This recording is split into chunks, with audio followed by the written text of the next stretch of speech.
Okay, so we're at Module 7 and we're talking about trauma-focused interventions.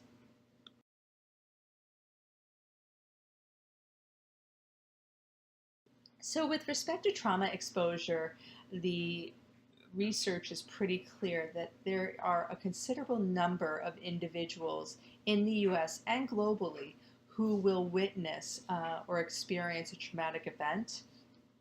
We also know that individuals living in poverty or inner city communities have a higher rate of experiencing a traumatic event or witnessing it um, because of scarce resources, community violence, and other factors that put them at high risk for trauma.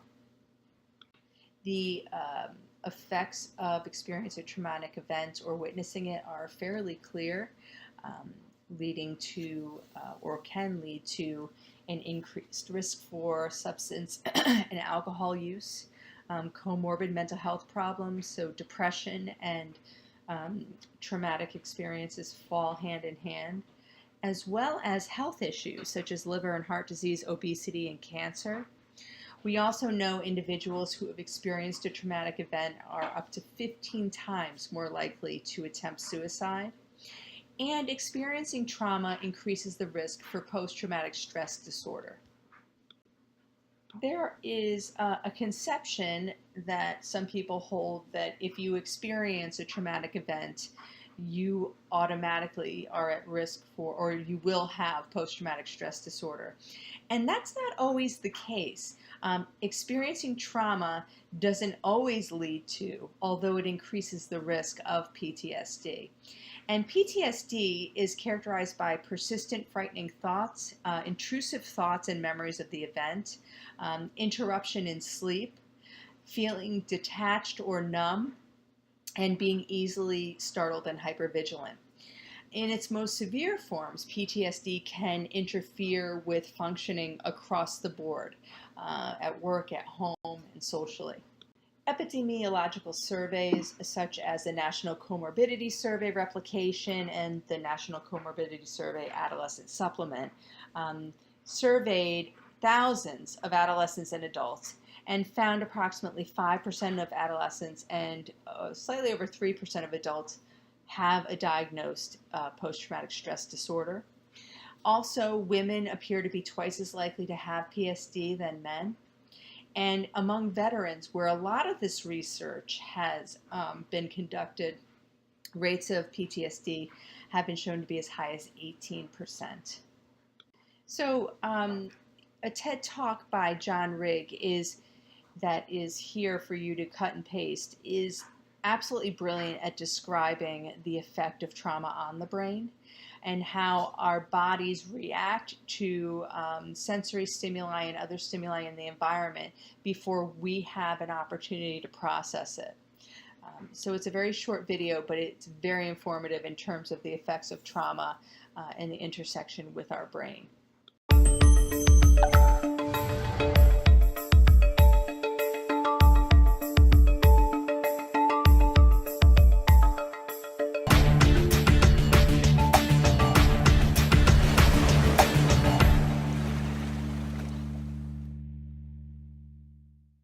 I want to ask you to think back to some occasion in your life when you may have gotten in an argument with someone, particularly someone that you love, you cared for a lot, a family member, a spouse, a parent, and really reacted, got so angry, you did things, you said things, maybe broke stuff, said hurtful things, and then later on reflected on your behavior and wondering, what happened?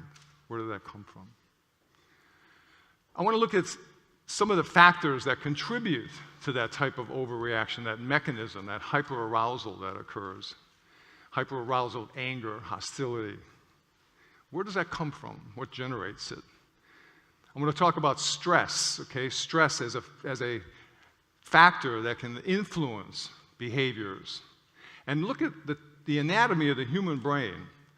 We actually have two brains that are contributing to our behaviors.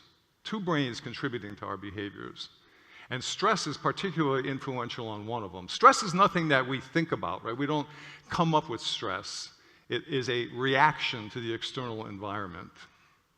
So let me talk about the two brains. I have a diagram here of the cortex of the brain and this structure underneath the cortex of the brain, which is labeled brainstem in here, but I'm really going to talk about the subcortical brain, this entire structure here. The cortex of the brain is what I'm going to call the human brain, the intelligent brain. It's where our personality is, our individuality, where we make choices of our mate, what we eat, what kind of music we listen to, what car we drive, where we live, what type of life we live. We take in sensory information that's processed in the cortex, and we take actions based on sensory information. That's where our personality, our individuality is all centered in that cortical area. Note in the human brain, it's actually by far the largest mass of the human brain is cortex. Okay? We rule the world as humans. Why? Not because we perform animal functions better than any animals. We're not bigger, faster, stronger than animals. We think better. We have the largest cortex, and we rule the world. But we're animals. We eat, make waste products, and make babies. And that behavior triggered by our primitive animal brain is sometimes responsible for triggering some of the behaviors that we're not particularly fond of. So this primitive animal brain, what does it do? Well, the brain reacts to situations whether we want it to or not. Particularly this animal brain, which doesn't think, it just reacts to the environment. So if I said to you, hey, let's all go outside and race across Broad Street, but don't let your heartbeat increase, could you do it? No. You can think to yourself, hey, I'm going to stop my heartbeat for 10 seconds, but you can't do it. The thought exists, the thinking exists in the cortex, the human brain, but the animal brain is controlling your heartbeat and won't let you do it. So you can think all you want about lowering your blood pressure, and it won't happen. That primitive animal brain is maintaining your heartbeat, your breathing, your digestion from the moment that you're born. And even pre-birth, as a fetus. These structures start operating in that central nervous system. Primitive animal brain is operating nonstop until your death. Pretty amazing, okay? I'm going to ask you to look at another way that this primitive animal brain reacts to situations, okay? So this, let's picture a bunch of guys hanging out, arguing about who's going to win the Super Bowl on Sunday, talking about cars, whatever men might want to talk about when they're involved in a conversation. I'm a man, so I look at, I only have a male perspective on things. But a bunch of guys are sitting around talking. And all of a sudden, during that conversation, this really attractive-looking woman walks by with an inappropriately short miniskirt and an inappropriately tight T-shirt. What's going to happen to that conversation? All right, the little snickers in the audience. No, not me, man. I don't look. Men will be attracted to that, not because they're out there searching for mates. Married men might react that way, okay? But because of the fact there's an animal instinct of sexual attraction. Why do advertisers put sexually attractive women in ads? To attract attention to that ad so people go out and buy stuff they don't need. Okay, it's an animal instinct. Now, I may be distracted at times, but I'm married, so I don't go out and chase the girl.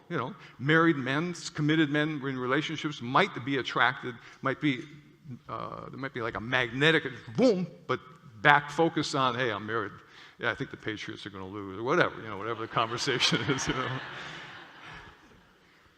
But the reaction, and I don't know how women react to men. I mean, fortunately, you do react to us ugly guys, but it's good, But that primitive sexual instinct is a really important behavioral driver on a day-to-day basis. Male elephants are attracted to female elephants. Female frogs mate with male frogs. All species mate.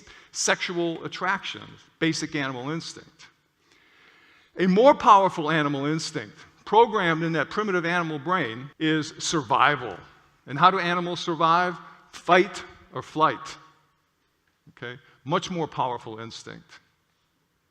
So the primitive animal brain, to review, runs our body, breathing, digestion, heartbeat, maintains blood pressure, and is programmed for primitive animal instincts that all animals have: eating, sexual attraction, seeking safety and shelter, and then that most powerful instinct, survival, fight or flight. The cortex of the brain is our thinking brain. It makes decisions, it takes actions, it does things, okay, based on sensory information. It thinks, that's where our memory is located, all of our processing. Now, my job on a daily basis is I'm a physician, I'm the director of the traumatic brain injury for the military down here at Fort Gordon, Eisenhower Army Medical Center. And I'm going to use some examples of what happens to soldiers when they're taken from the United States, sent over to Iraq and Afghanistan, and experience the traumatic experience of war. And how does that experience impact their performance? How does that experience impact their behaviors based on the influence that that traumatic experience has on their brain, whether they want it to or not? Okay? So what they do is they go to a place like Iraq or Afghanistan, and what is the enemy trying to do to them when they're there? Kill them. The enemy's trying to kill these men and women. So their fight or flight, their primitive animal instinct is ramped up and magnified, turned on big time, all the time, not for like 20 minutes here and 10 minutes here, but nonstop for 24/7 through their entire time of deployment. I was with a patient this morning, 7 deployments. 7 deployments, 14 months minimum of those 7 deployments. Hyperactivated fight or flight. And when you're in a place where bad guys are trying to kill you, having your fight or flight activated to respond real quickly is the best thing that could happen to you. And it functions great when you're in a combat zone. But now let's take that soldier and return him to the United States. So you get on a plane, come back to the US, get off the plane, I'm back home. What part of the brain is recognizing the geographic shift back to the United States? The cortex, the intelligent human thinking brain. But where was this hyper-aroused fight or flight located? In the primitive animal brain, the subcortical brain, specifically a structure called the amygdala, which becomes hyperactivated and triggers fight or flight. Now that was very, very powerful and essential in a combat zone, but the soldier now comes home and he's still hyperactivated. So to give you an example, I had one of my men he was home for a few months, he was feeling pretty good, he went to a rock and roll show in Atlanta, hanging out in Atlanta, the concert, was doing okay with the crowds, but all of a sudden, boom, fireworks go off, and bam, he dives to the ground. Now he didn't hear the explosion and go, that sounds like a bomb, I'd better duck, okay? He reacted, non-thinking. So now let's look at the anatomy of the brain, because there's one more super important point to make in here that's fascinating. Sensory information comes into, we see, hear, taste, touch, and smell. That sensory information comes into our sense organs, is sent to a structure in the brain, except for smell, which bypasses the thalamus, but all the rest are sent to the thalamus, which is a relay station, and it sends a signal to both the human intelligent cortical brain and the primitive animal brain. So in this case of this explosion at a rock show, the explosion gets to the cortex, and the cortex is going to think about it. Explosion sounds like a bomb, but wait a minute, I'm in Atlanta. Oh my God, it's a terrorist bomb. But wait, the band's still playing, nobody's running for cover, nobody's hurt. Oh man, it's fireworks. Whew, I'm okay. And the cortex could figure that out very quickly. Simultaneously, that signal went to the animal brain. Now, the animal brain doesn't understand geography. It's hyperactivated. It's hyperactivated particularly to explosions, which in war meant what? IEDs, rocket-propelled grenades, mortars, blood, guts, death, body parts. Here's the second key point about this primitive animal brain. Number one, it doesn't understand geography. Number two, it's faster than the thinking brain. The animal brain actually is physiologically wired to respond faster than the thinking brain. So before the soldier can think that soldier was fireworks, that explosion was fireworks, boom, he's on the ground diving for cover. By the time he hits the ground, he's going, oh my God, I feel like a jerk down here, because everybody else is up cheering and he's on the ground, okay? But it was a non-thinking response, non-thinking response, triggered by the animal brain, which is wired to respond faster. And when you think about it from a survival perspective, the faster we react, the more likely you are to survive. So indeed, through an evolutionary period, the human species has been around about 300,000 years, but for 300 million years, animals have had a fight or flight reaction. I don't know who figures this stuff out, but that's what it says in the biological books. So 300 million years of fight or flight, the faster they react, the more likely they are to survive. The animal brain's not very smart. It's fast. The quicker you respond to dangerous threatening situations, the more likely you are to survive. Okay? A child that grows up in an abused environment, you could take him out of that home, right, and put him somewhere else. But if he or she has experienced significant abuse in that home, that abuse has impacted their arousal system, their primitive animal brain. No matter how much in their cortical brain they may want to overcome that, they are still reacting to situations programmed in that primitive animal brain, which you can't change by thinking any more than you can change your heartbeat, your blood pressure, okay? Eat and hold your food in your belly for 4 hours before you digest it, right? So let me talk a little bit about irritability, okay? So there was a man and wife who were at home, and the wife asked her husband, honey, can you take out the trash for me? Sure, baby, no problem, I'll take out the garbage. So the man, he gets up, took out the garbage, did a good job, cleaned up everything nice, came back in the house, sat down, job done. Now, meanwhile, his wife walked off into another room, and they had 2 little children. The 2 little children had spilled chocolate milk all over this beautiful, brand new white sofa. She was angry now. She's got this new sofa with big, nasty stains on it. She's not happy. Okay? Why did I let these kids bring chocolate milk in here? Why did I get a white sofa? My relatives are coming to visit, and I got this nasty stain on here. Boy, is she angry. But she's not mad at her husband, okay? But she comes back to her husband with a mean, angry look on her face, okay? And now her husband's maybe fatigued, stressed out with, stuff going on at work or whatever. He's, not particularly in a great mood. And she comes back to him now, and she got an angry look on her face, and she goes, did you take out that trash like I asked you? And starts cursing at his wife and yelling at her. Like, wow. What happened? Well, how did she approach her husband? Aggressive, hostile, angry. What's the fastest part of the brain to respond? The sensory information coming in is angry face and angry tone of voice. The fastest part of the brain to respond is what? The primitive animal brain.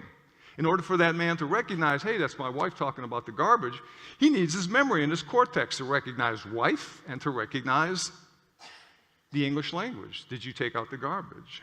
So when he responded, he didn't respond to his wife, he responded to the aggressive tone of voice and the aggressive face that she presented. Now, of course, when he yells at his wife, she don't like that, okay? So she barks at him, and he barks back at her, and now they're in a big argument over nonsense. Over nonsense. Their intelligent thinking human brains made a decision, hey, I love you, baby. Let's get married and live happily ever after. Let's have a wonderful life together. You're awesome. Oh, yes, you're such a big, strong man. You're going to be a wonderful husband and daddy. But now in the heat of the moment, that intelligent decision is gone. And the primitive animal brain has reacted and gotten them into a situation that their intelligent thinking brain never would have. Never would have. When the brain is hyper-aroused, if it's stressed out, certainly this is a situation that I see in military personnel who have been involved in combat. But, everybody can get stressed out, bills, family relations, neighbors making too much noise or whatever, okay? That hyperarousal, that primitive animal brain is pumping out stress hormones, interfering with sleep, keeping you up, okay? It can hijack memory because as you're thinking of all this stress, even unconsciously, because remember, I'm not talking about the conscious brain where you're thinking and plotting and using your cortex. I'm talking about a hyperarousal of the animal brain that's been stimulated by some type of stuff, okay? Could be trauma, could be just day-to-day stuff that's accumulating and hard to manage. But the stress hormones get released. It activates that part of the brain. And memory becomes difficult because the concentration and attention, it's not that the memory storage and recall is problematic, it's that the attention is being diverted to all this other stuff. Okay, the stress factors. For example, I'll have a lot of soldiers will tell me they have memory problems. I was talking to a guy once in my office, and we had started having a sports conversation, and we get up and we're walking down the hall, and I'm talking about the topic that we had been speaking about. We got to the end of the hall, and he goes, Doc, man, I told you my memory sucks. I don't remember anything you just said. Well, what happened was, when I opened up the door, we retraced our steps to analyze this. So when I opened up the door, he saw other doors in the hallway and started thinking, who's in those rooms? What kind of weapons they got in there? Whose footsteps are those coming down the connecting hallway? What if that guy's a grenade? What are we going to do? So by the time we got to the end of the hall, he didn't forget what I said. He never heard it. because his primitive animal brain was hyper-aroused. So, what are we going to do about it? You know, I mean, as a neuroscientist, so I went back to school later in life and became a physician, and I have been fascinated being a brain mechanic. That's kind of what I consider myself to be. I'm not a behavioral health psychiatrist or anybody that deals with mood, depression, all this kind of stuff. But what I love is the way the brain operates as a machine, the most complex machine in the entire universe. And what is really amazing to me is we've got this part of the brain that's reacting before we think and triggering hormonal releases and consequently behaviors that really take us in situations that we don't necessarily want. When we look back, well, why did I do that? You know? During the day, the brain is constantly generating ideas, constantly generating thoughts. You know? It goes back to that, you know, I like to think about in terms of ontology. You know, Descartes, 1650, said, I think, therefore I am. How did he define his being? I think, therefore I am. Fast forward to the 1950s, French existentialist Jean-Paul Sartre was concerned not that I think, therefore I am, but I am the person that sees my thoughts. Thoughts may happen, but they're generated spontaneously by the brain. They're not necessarily who you are. You are the person that sees those thoughts. I love that definition, because that's the cortex of the brain that I want to amplify, I want to magnify, I want to use that cortex to determine in my life how I live my life, what I do. I can see thoughts coming into my head, you know, maybe getting emotional about stuff, angry about somebody challenging me or cutting me off on the road or something that's challenging. But it's always good to stop. For me, I stop and think, wow, feel my reaction to it is not necessarily what I want to happen here. What I want to happen, I can control, I can do with my cortex. I still react, because that primitive brain reacts. So, in my experience, both in the I've been working for the Army for about almost 7 years now, and you know, been a brain injury doc for a few years more than that. I see a lot of folks in this status who end up going to doctors, and they get headache medications, prophylactic and abortive therapies. They get sleep meds, which don't work. They get mood medications. They get pain meds, okay? You know, oh, let me talk about one more thing I forgot. So stress, right? When you're always walking around like, all these muscles are tightening up. You know, you walk around, neck is sore, back is sore. You know, this is pain being generated by stress. You know, with headache generation, particular tension, and then migraine headaches, neck muscles being tight, you know, from stress. Pretty much every soldier that I see that's been in the war has this going on. So is the solution to give them headache meds to fix the headache? Or do we get to the cause of the problem? Let's get to the cause of the problem. This isn't rocket science. Okay, a person's stressed, it changes the way their body is operating because of these stress hormones being activated, so we can do things to reduce the stress. You don't need Zoloft. Well, I mean, you know, I'm not talking about now psychiatric patients need medications. I'm talking about just cases where there's a clear-cut cause of hyperarousal, hyperstress, okay? Where these physical symptoms are being generated not by abnormalities in the brain, but by a set of circumstances that is arousing the primitive animal brain to create stress hormones and activation of this thing we call stress. So what we do when we treat the men and women who have gone to war is try to get to a solution, okay? So how do we treat headaches? Send them to a physical therapist. They learn a stretching program. They get devices, heating devices, massage devices to loosen up the muscles, lower the tension that's triggering the headaches. Learn sleep hygiene, learn relaxation techniques, okay? We have yoga classes, okay? We teach meditation. Meditation has been an amazing tool. You know, meditation relaxes the brain. What happens? Physical symptoms get better. Headaches, memory, sleep, mood issues, all are improving. Okay? Exercise, physical exercise is the one I'm probably the biggest advocate of. Okay? We have many patients who are on profiles, meaning they're not allowed to exercise at normal high level of military. So we use these programs to really help the soldiers decrease their stress level and go to an organic, holistic solution rather than using the pharmaceutical products, which of course have significant side effects.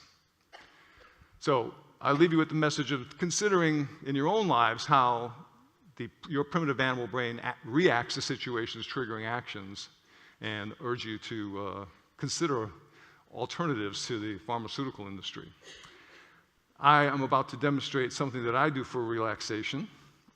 Before I was a physician, I was a professional guitar player for many years, and I'm about to plug in this beautiful Gibson Les Paul over here and do a little I'm going to do this as a tribute to the men and women that have served in the military. I've had an amazing opportunity in my life to not only be a professional musician, but to go to medical school and become a doctor in my 40s.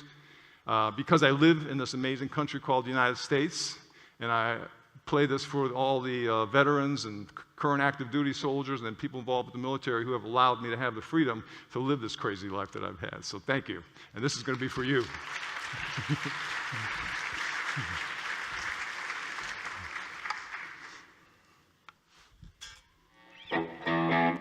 Okay, let it rip.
way in which we categorize treatments for PTSD are whether they're past-focused or present-focused models.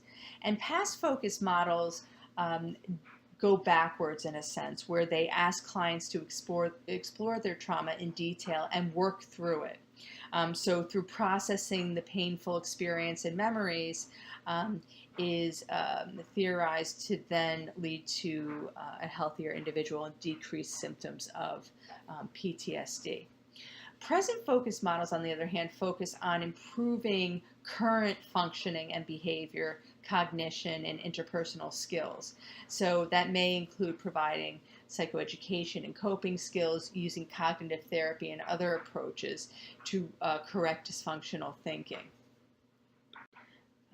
Conventional past focus models include prolonged exposure, which is the pairing of exposure to a traumatic event with relaxation techniques. So gradual exposure to, say, if you're frightened of, and just as a basic example, flying. So gradually exposing that individual to the experience of flying on an aircraft, pairing it with relaxation strategies.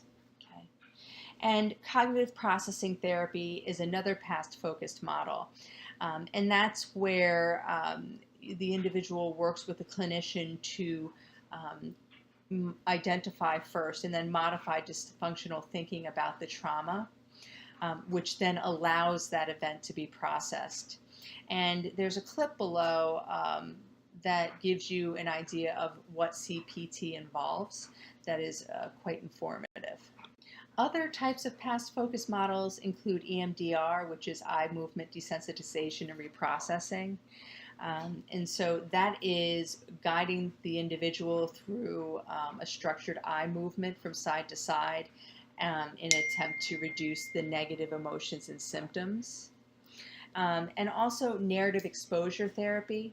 And that's usually for multiple or complex traumas.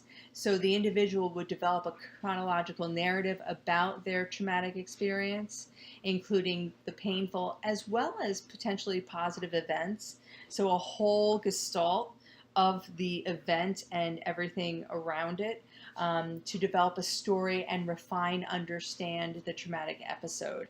And you have a PDF in your readings, which is a nice example of a trauma narrative. There are also several evidence-based present focus models, including seeking safety.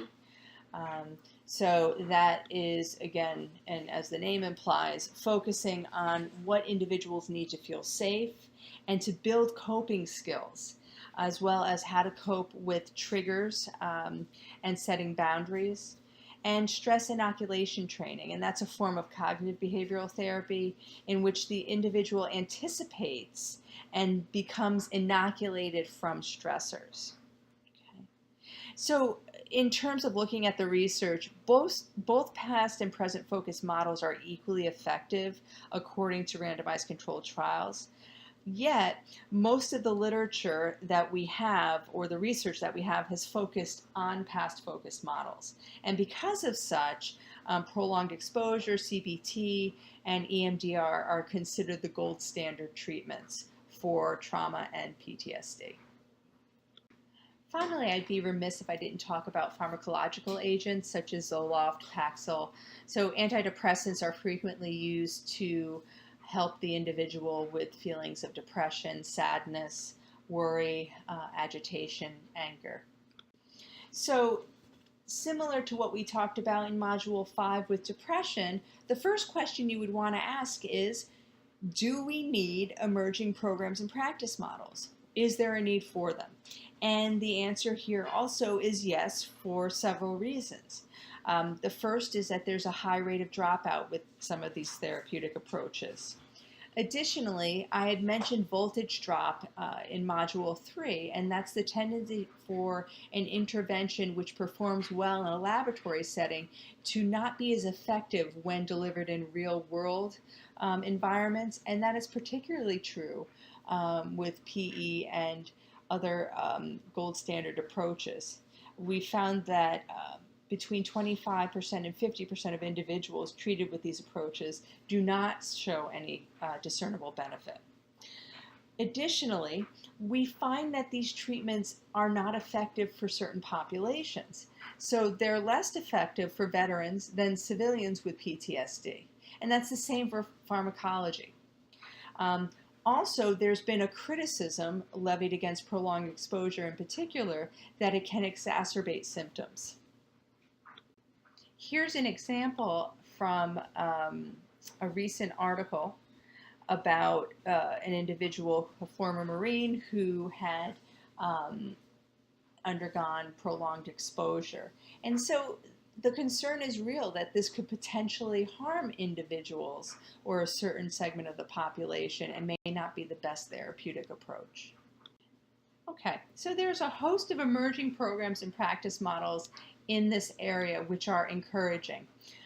Those include conventional treatments that are delivered in different formats and modalities, equine-assisted therapies, trauma systems therapy, mind and body therapies, and that falls under the CAM umbrella, and then other therapeutic approaches such as drug therapy and art therapy. So virtual reality for exposure, VRET, is a promising therapeutic approach that is prolonged exposure. However, there are certain circumstances in which it's impossible to recreate the traumatic event or setting. So what this involves is a virtual reality situation, the use of technology. And you can use technology where the individual is wearing a special face mask, or there's this 360 room where the virtual experience is all around them. So it's using prolonged exposure and marrying it to computer technology to try to recreate as realistically as possible the traumatic event for that individual to then practice relaxation and coping strategies to decrease their symptoms of PTSD. And there are two clips here that describe that in detail, which are, it's technologically become very sophisticated and has shown to be effective. In addition, there's telepsychiatry or online CBT. So that's delivery of treatment by phone, online, and that is done in order to reach individuals who may find it infeasible or are not likely to visit a clinic for whatever reason. So this is a way to bring the treatment to them, enhance access, and optimally therapeutic outcomes. Equine-assisted therapies, which is under the larger umbrella of equine-assisted activities and therapies, are gaining popularity as a viable therapeutic approach, particularly for trauma. And this is an emerging practice model that is now being utilized with both children and adult populations. And there's different types. There's equine-assisted therapy, such as hippotherapy, which involves a horse, and equine-assisted psychotherapy, as well as equine-assisted activities, and those include therapeutic horseback riding, interactive vaulting, carriage driving, and other horse-related activities like grooming and stable management. There are multiple theories behind why equine-assisted therapies are posited to be effective. And this is included in your readings, but there is something maybe about that interaction with another living thing in general, as well as attachment, so the bidirectional connectivity between humans and animals. In terms of trauma, and horses in particular, it is hypothesized that employing horses in a therapeutic capacity reduces anxiety and hyperarousal via secretion of oxytocin in the brain. Specific to horses also, inevitably you will find, and one of my areas of research actually is in equine assisted therapy. I'm looking to, with partners from NYU, develop a therapeutic approach involving horses for children with anxiety. But you'll hear them talk about how horses really make you earn their trust. But once it's earned, you can facilitate a deep emotional connection, and that can be therapeutic.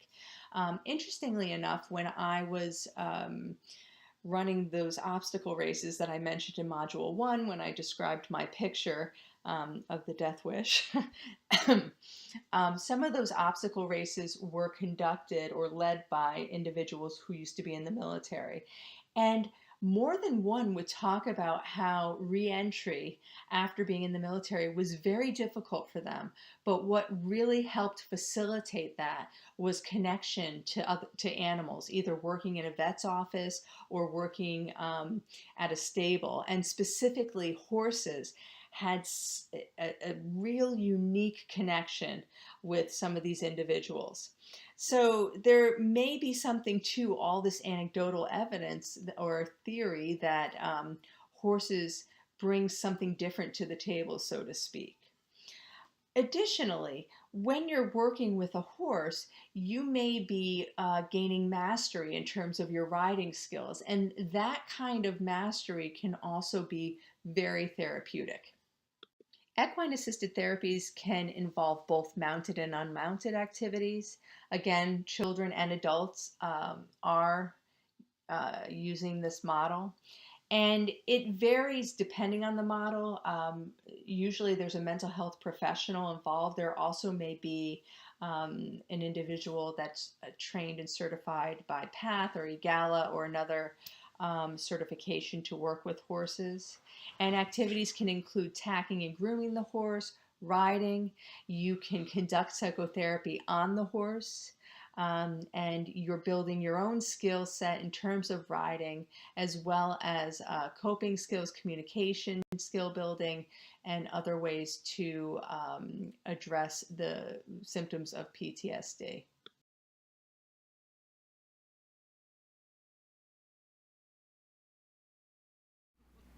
A 15-year-old teenager, 2 boys from the inner city, and a 63-year-old female exec with post-traumatic stress.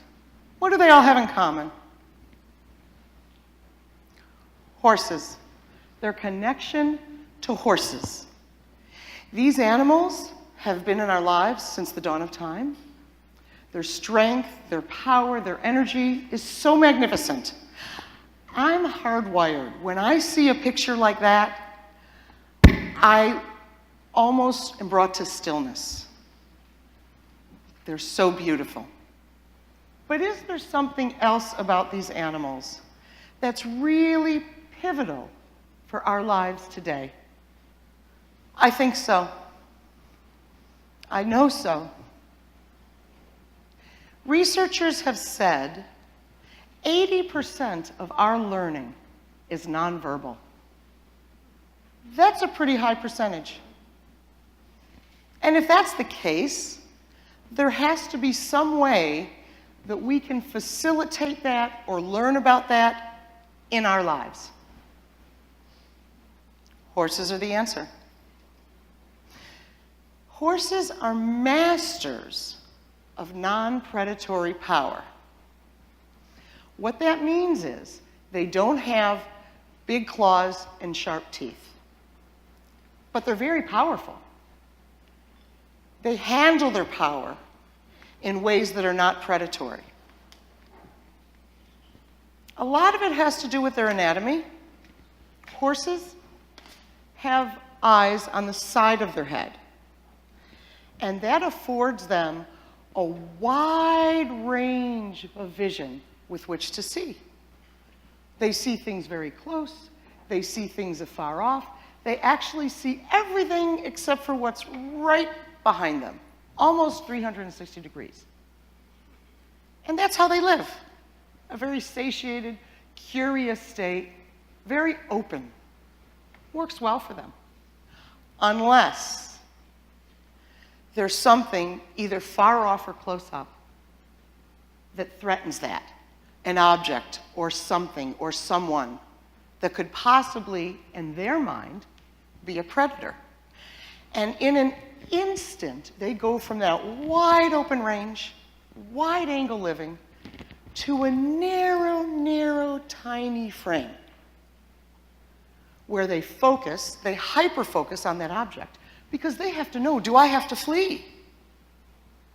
Their heart rate rises, their blood pressure rises. Adrenaline flows through their system because they have to know in an instant, do I run? Not only that, here's where the 80% nonverbal comes in. They have to be able to let their herd mates know with the flick of an ear, the blink of an eye, or the swish of a tail, and they're gone. Now that narrow, tiny frame, we're not meant to live like that. They aren't meant to live like that 24/7. That's only meant for a short period if your life is in danger. I was talking to a girlfriend and I was explaining to her the wide angle and the narrow angle with horses, and she stopped me and she said, Mindy, I live my life like that. I said, I know. You're not the only one. We are so assaulted by stressors outside us and inside us so much in today's world that sometimes we can't see that wide angle as well. We're stuck in that narrow frame. We're always under stress. It affects us physically. It affects us emotionally. Is there a way out? If we can follow the wisdom of the horse, there is a way out. The way they live their lives can be a model for us. This is how horses live. They notice, they feel, they respond or react, and then they go back to a satiated state. They go back to contentment, they go back to grazing. Are we able to notice? In our lives, are we able to slow down and pause and be still long enough so that we can become awake and aware? Imperative that we stop and slow down. You might call it prayer. You might call it meditation. You might call it spiritual direction. Whatever you call it, we need to do it in our lives. Do we feel? Some of us might feel too much. Some of us might not feel enough. Some of us don't know what we're feeling. Do we respond or react? Do we know that we have choices? Some of us react and just stay attached to the drama. Some of us are paralyzed. We feel like we can't move. We have choices we can make. And finally, do we go back to that open, satiated state where we're content? Horses are like tuning forks. You have two tuning forks, and you strike one, and the other resonates with the same sound, frequency, and vibration.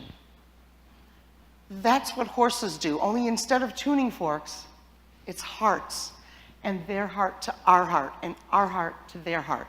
And whether you are around horses or not, or maybe you're afraid of horses, as long as you're open and curious, they can touch your heart. I had an experience a short while ago where I was in a lot of discomfort, emotional pain, physical pain, and it went on for a while. And even though I was in that state, every day I had to get up, tend to the horses, take care of them. And while my suffering was going on, in the midst of all that, it's like the horses were silent sentries to my suffering. They just stood by and were very still. But they really weren't silent, because they're always in a place of openness and acceptance. Their backs are broad. They carry us beautifully. They carry things. They hold things. And gradually,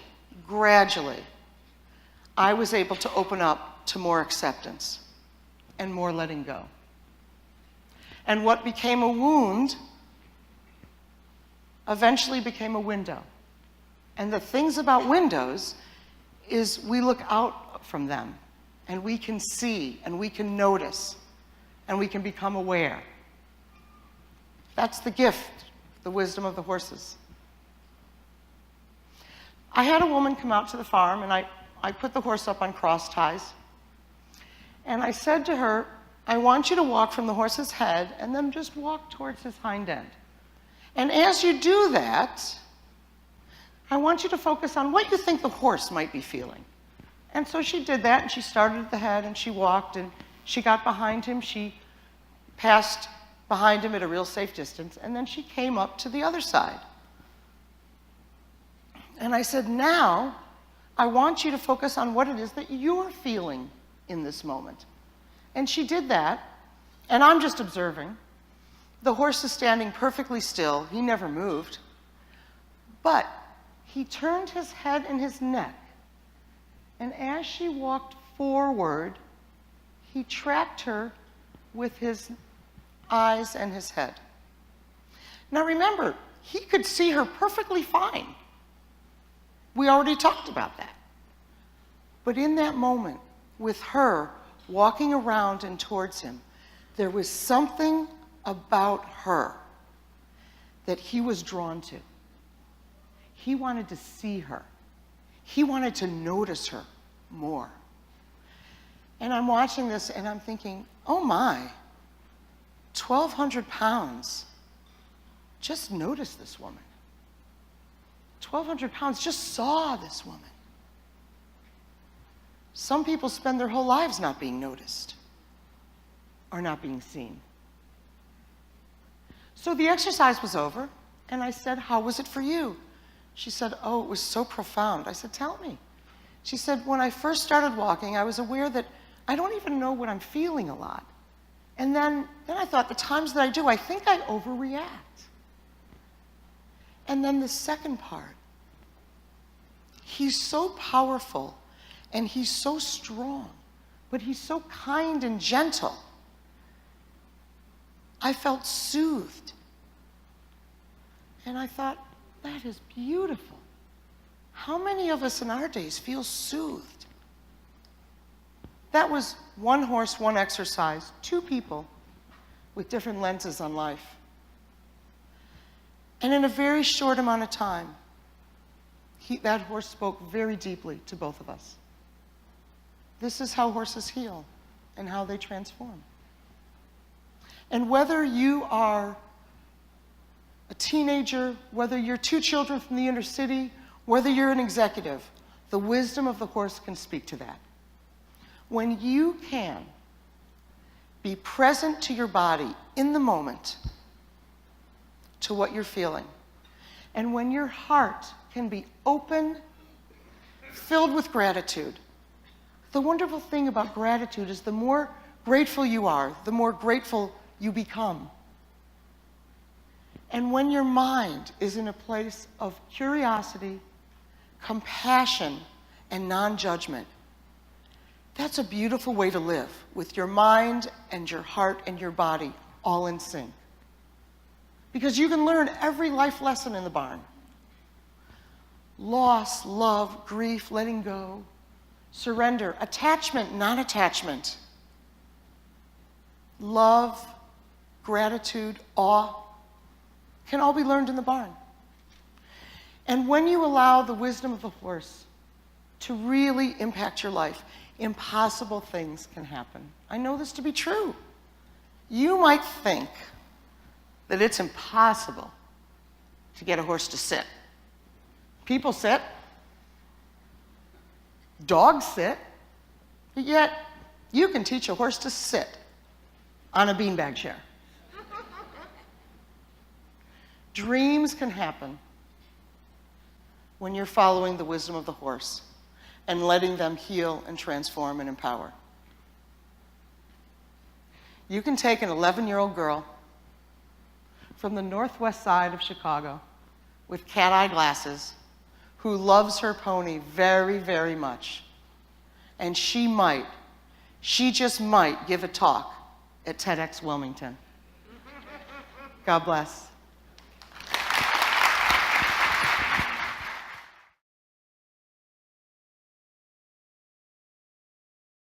This is a clip which is really beautiful about the proposed way in which how horses heal, available through YouTube.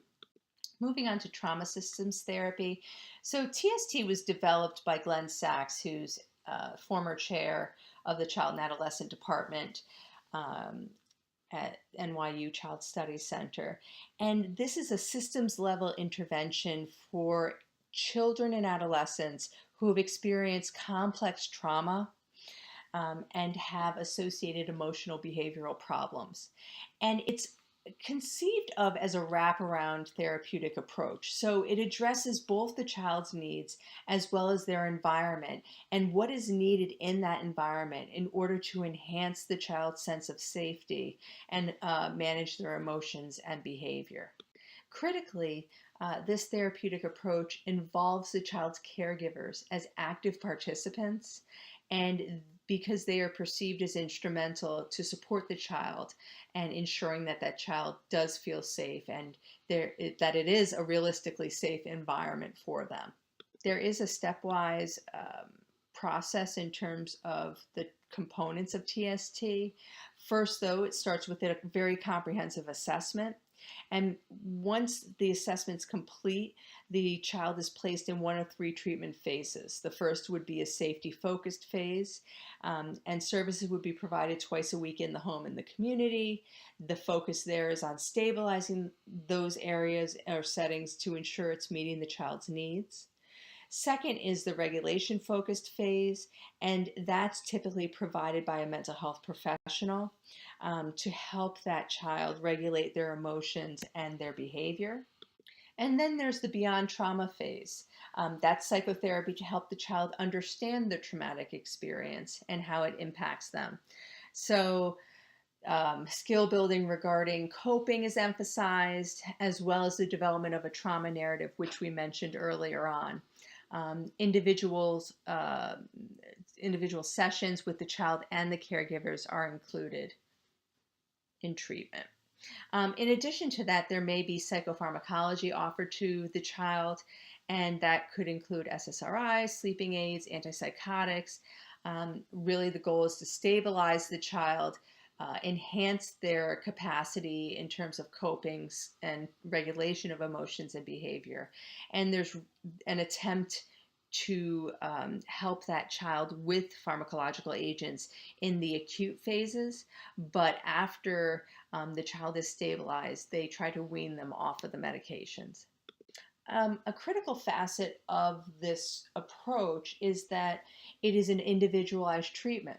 And because it's an individualized program model, when you assemble a treatment team, those individuals may differ across children, but it could include a psychiatrist or clinical nurse, a case manager, mental health clinician.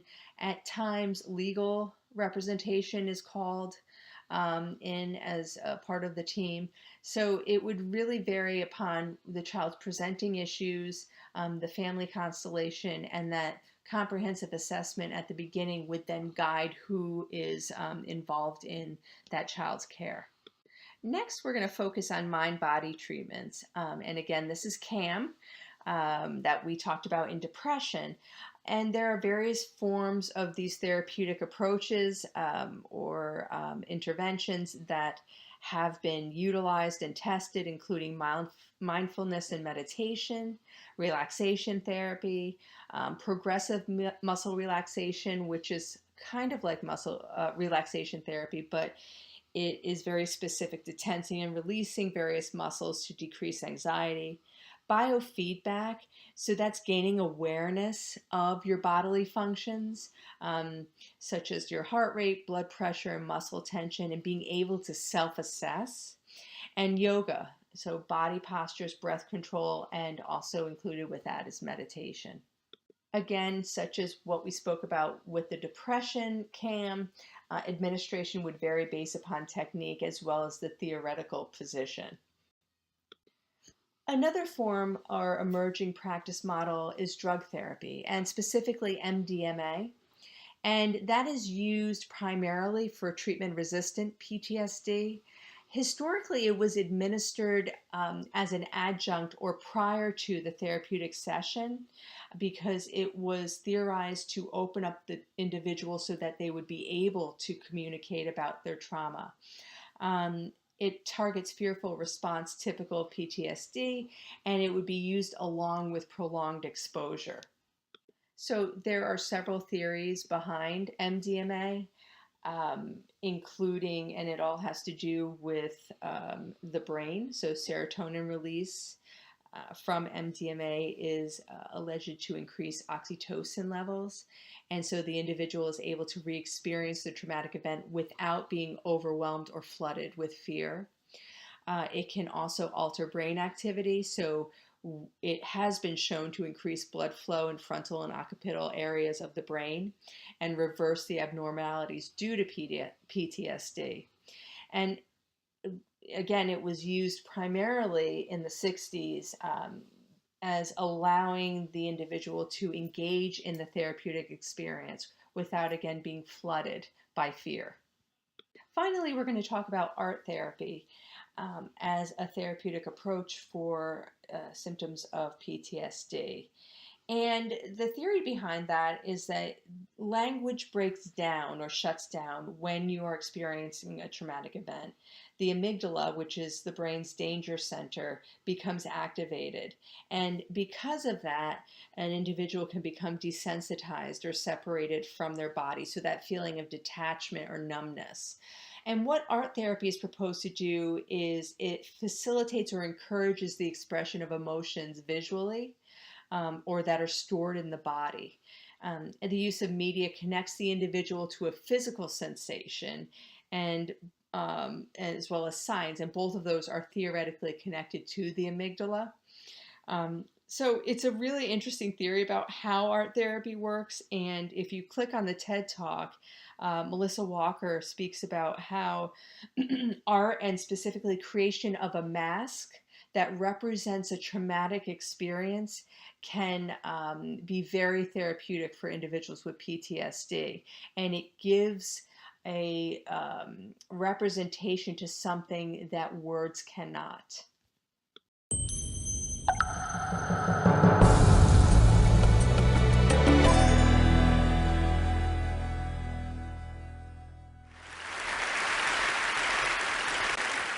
You are a high-ranking military service member deployed to Afghanistan. You are responsible for the lives of hundreds of men and women, and your base is under attack. Incoming mortar rounds are exploding all around you. Struggling to see through the dust and the smoke, you do your best to assist the wounded and then crawl to a nearby bunker. Conscious but dazed by the blasts, you lay on your side and attempt to process what has just happened. As you regain your vision, you see a bloody face staring back at you. The image is terrifying, but you quickly come to understand it's not real. This vision continues to visit you multiple times a day, and in your sleep, you choose not to tell anyone for fear of losing your job or being seen as weak. You give the vision a name, Bloody Face and Bunker, and call it BFib for short. You keep BFib locked away in your mind, secretly haunting you for the next 7 years. Now close your eyes. Can you see BFib? If you can, you're beginning to see the face of the invisible wounds of war, commonly known as post-traumatic stress disorder and traumatic brain injury. While I can't say I have post-traumatic stress disorder, I've never been a stranger to it. When I was a little girl, I would visit my grandparents every summer. It was my grandfather who introduced me to the effects of combat on the psyche. While my grandfather was serving as a Marine in the Korean War, a bullet pierced his neck and rendered him unable to cry out.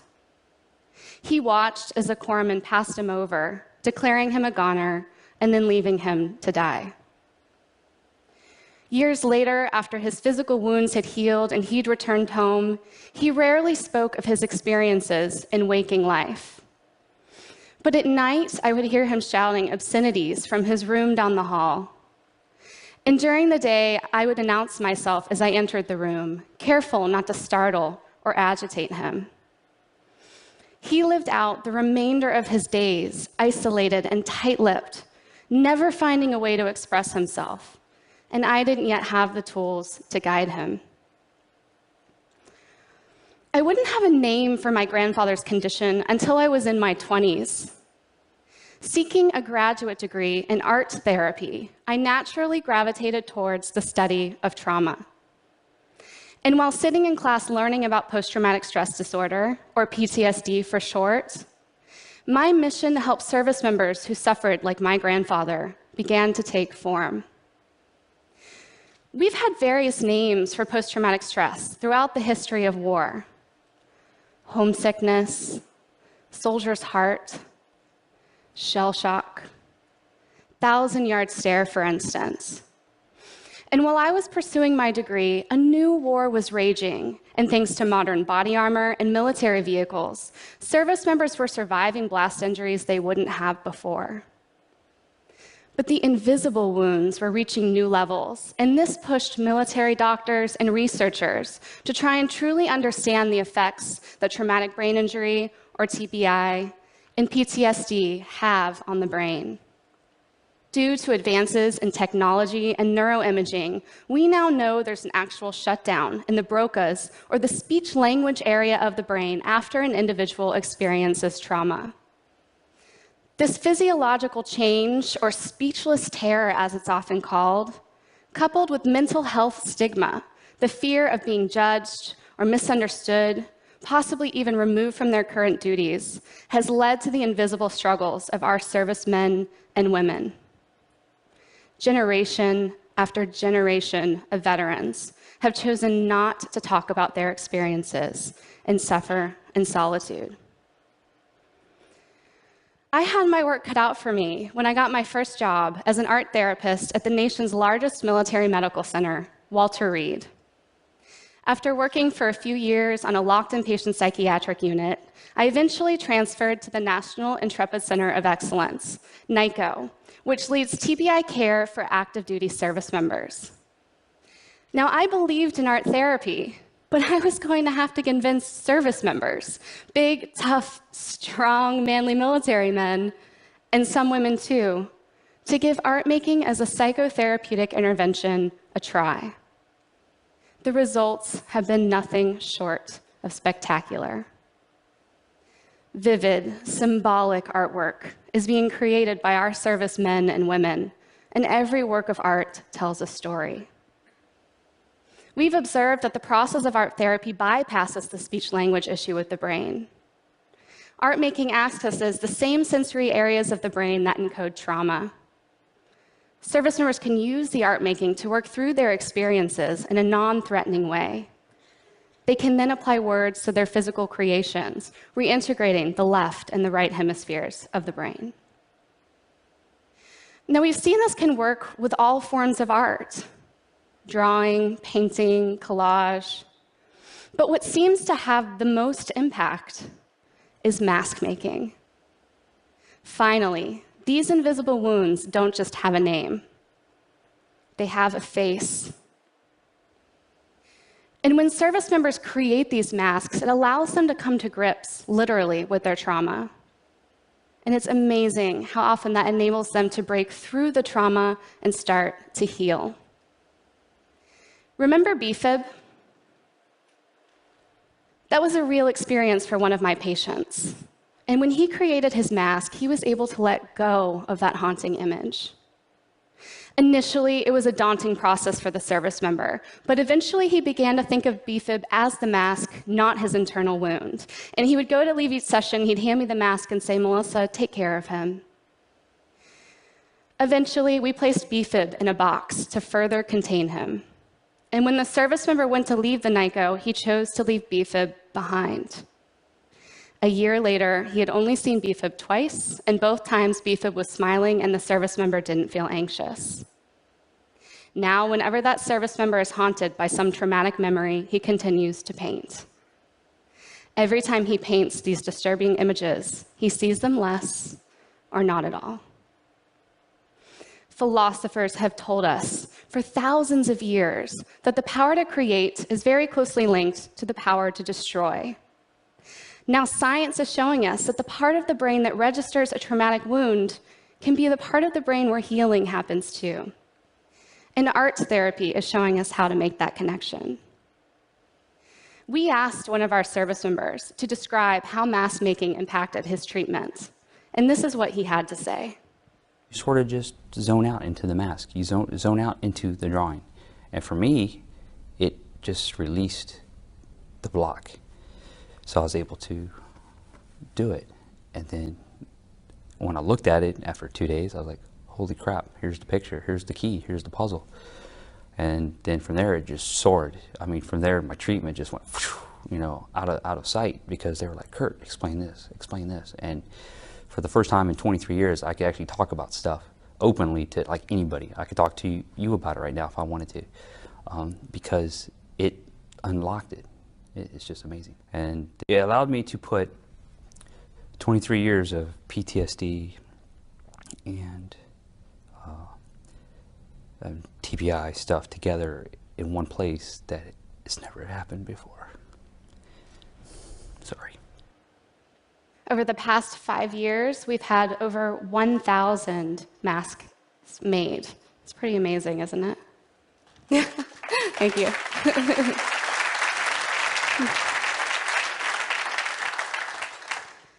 I wish I could have shared this process with my grandfather, but I know that he would be thrilled that we are finding ways to help today's and tomorrow's service members heal, and finding the resources within them that they can call upon to heal themselves.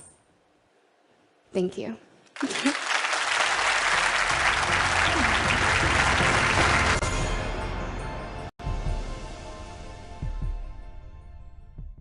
All right, so where are we with this evidence? If we talk about interventions that are gold standard treatments, such as prolonged exposure and the past and present focused models, those have a pretty robust evidence base behind them. Adding on the virtual element to them can also enhance therapeutic outcomes. However, they can be very costly. Relaxation therapy and EMDR are equally effective, according to one study, although prolonged exposure is more effective. And yoga, acupuncture, and these other mind-body therapeutic approaches have emerging evidence suggesting that they could potentially be effective. Although, again, standardization is a critical issue in evaluating this research. There are also studies that show MDMA can be effective in reducing symptoms of PTSD. And equine-assisted therapies have been shown to reduce trauma symptoms and anxiety. Do keep in mind, though, these studies, with the exception of the RCT, tend to utilize weaker research designs, so we're lower on the levels of evidence. And trauma systems therapy, although it has been tested extensively, there as of yet is no randomized controlled trial on that intervention.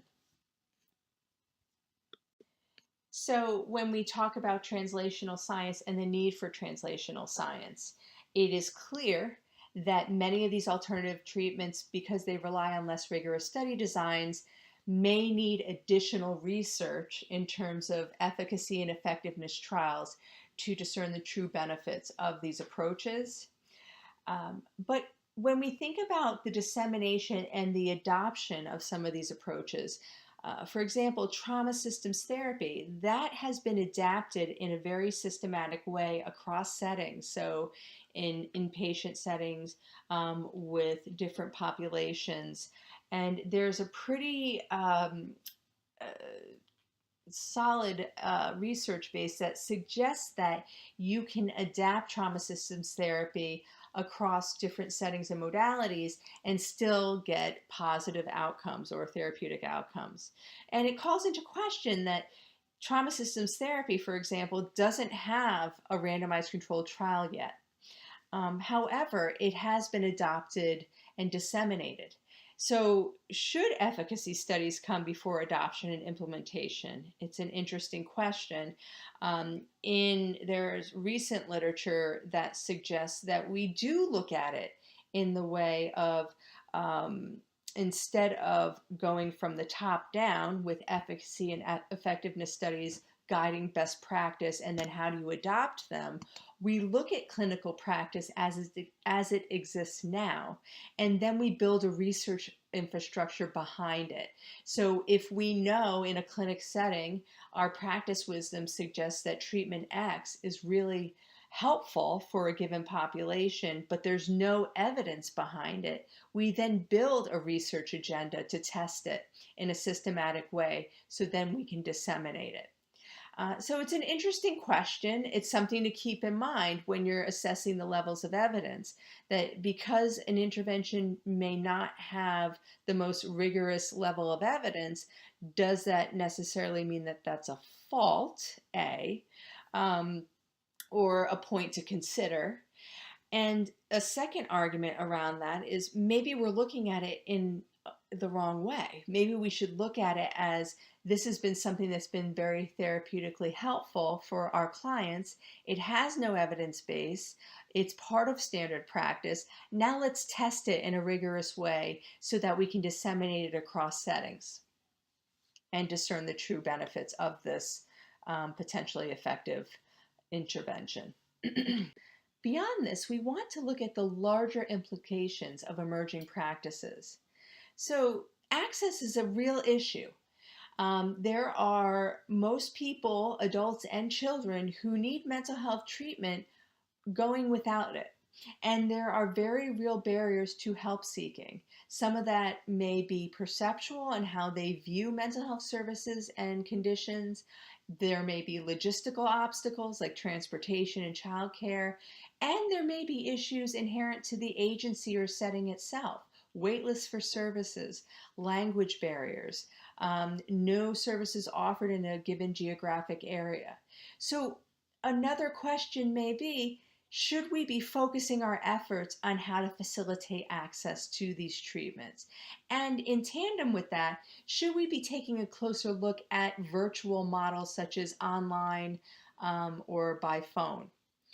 Additionally, we can't ignore the role of CAM in how individuals choose to address their mental health needs.